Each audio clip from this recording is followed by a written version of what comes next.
personal leadership course gave a great opportunity to actually look back at a career journey and actually think about what strengths I have, what weaknesses I have, what I need to work on. And it was interesting for me to see the feedback from my former colleagues.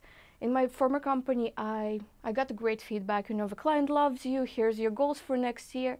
But then nobody gave me feedback, for example, that I was a micromanager. It was something I really wanted to work on after I realized that that's probably an issue.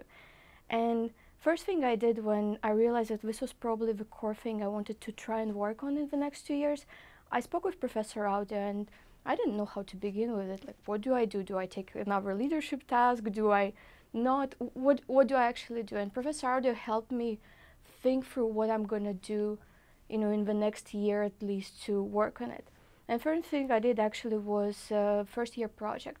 When I decided to not take the leadership role, but actually step back a little bit and be in the follower role. I think it worked really, really well, and I worked on this weakness of mine for the whole 2 years, and I founded the technology conference at TUC and took a leadership role there. And there I was actually telling my colleagues, hey guys, I'm working on this. I don't want to be a micromanager. I don't want to know every single detail. And it worked actually really well in my second year. And I think I wouldn't have been able to accomplish that if it wasn't for the first year, if it wasn't for talking with Professor Aude and taking the course.